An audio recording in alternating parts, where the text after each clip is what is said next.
चांदनी आसमान को घेरे हुए थी। बाहर एक अजीब सा ठंडापन था। रोहित अपने कमरे में लेटा था।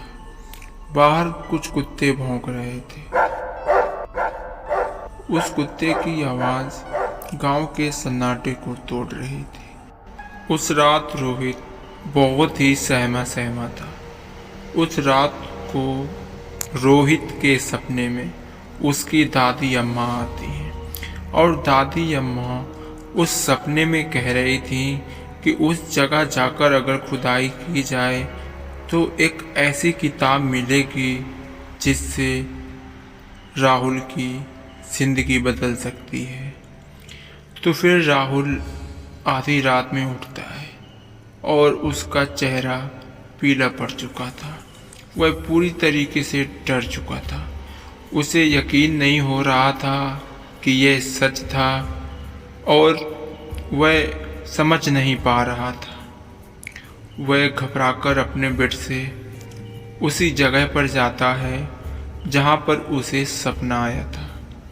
वह उसी जगह जाकर राहुल एक फावड़ा लेता है। अपने हाथों में वह फावड़ा पकड़कर उसी जगह पर खुदाई करने लगता है। काफी देर मशक्कत करने के बाद रोहित थक जाता है। मानो उसका जो सपना हो वह सपना होने ही वाला था कि जैसे ही खुदाई समाप्त होती है तो उसके हाथों में एक किताब होती है। रोहित पहले तो बहुत आश्चर्य हो जाता है, लेकिन उसके मन में खुशी भी थी। उस किताब में प्राचीन भाषाएं लिखी थी, जिसमें लिखा था कि अगर इन मंत्रों का प्रयोग किसी कंकाल पर किया जाए तो उस कंकाल को जीवित किया जा सकता है। और जैसा कि उसके सपनों में दादी माँ आई थी और उन्हें बताया था कि जंगल में एक पीपल के पेड़ के नीचे एक कंकाल दबा हुआ है और इन मंत्रों का उच्चारण करने से उस कंकाल को जीवित करा जा सकता है। राहुल अब पूरी तरीके से समझ चुका था कि कुछ होने वाला है। राहुल के मन में शंका थी कि महज यह एक सपना है या फिर हकीकत, और वह हकीकत को नज़रअंदाज नहीं कर सकता था।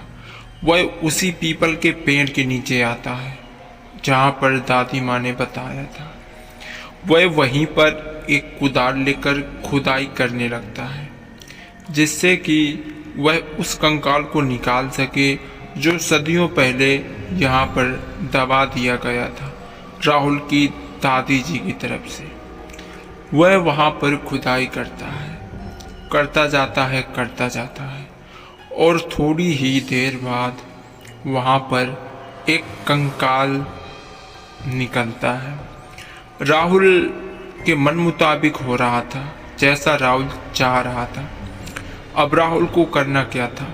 वह किताब पकड़ता है और उन मंत्रों का उच्चारण जोर जोर से करने लगता है। समासी हरिरम कल्पे सिकार कंकाल जिंदा करंथि मारन समासी हरिरम कल्पेंतकार कंकाल जीवत करांतिकार समासी च भीमं समासी च भीमं समासी च भीमं कर्मासी च भीमं।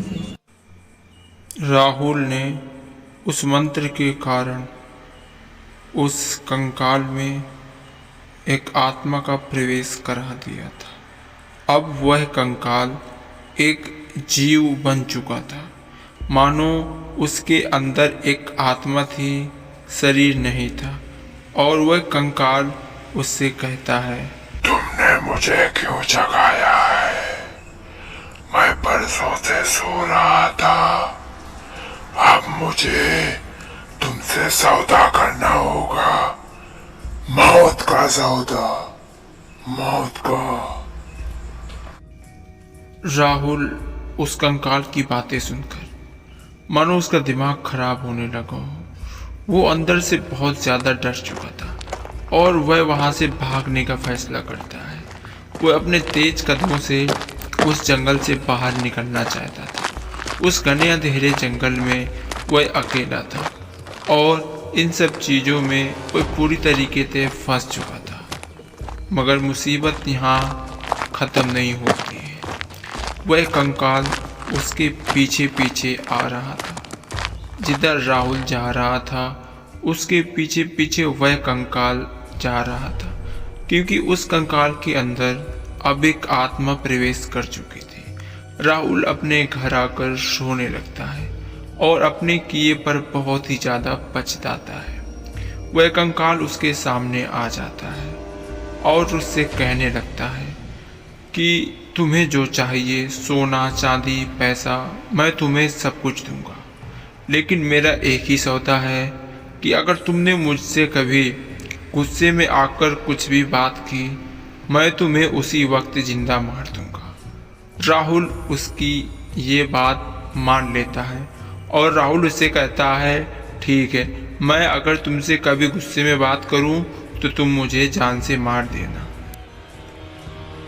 राहुल को कम से कम 5 साल हो चुके थे। वह उस कंकाल की मदद से अपना जीवन बहुत ही अच्छा कर लेता है।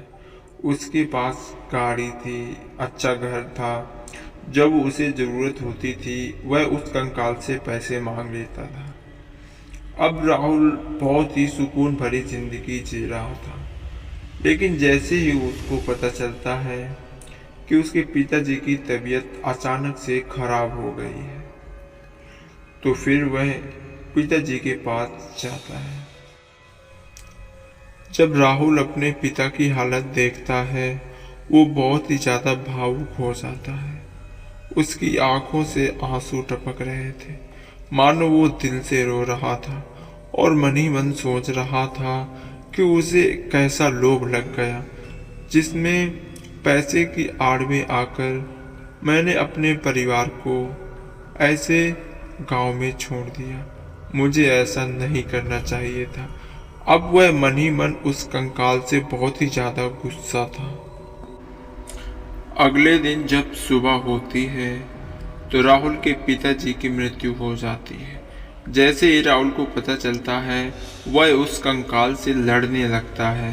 तेरी वजह से मैंने अपने पिताजी को खो दिया, मैंने अपने परिवार को खो दिया। मैं तुम्हें उसी पीपल के पेड़ के नीचे दफन कर दूंगा ताकि तुम किसी और की जिंदगी खराब ना कर सको। शायद तू भूल गया जो तेरे मेरे बीच में सौदा हुआ था। अब मैं तुम्हें जान से मार दूंगा, जान से। छोड़ दो मुझे।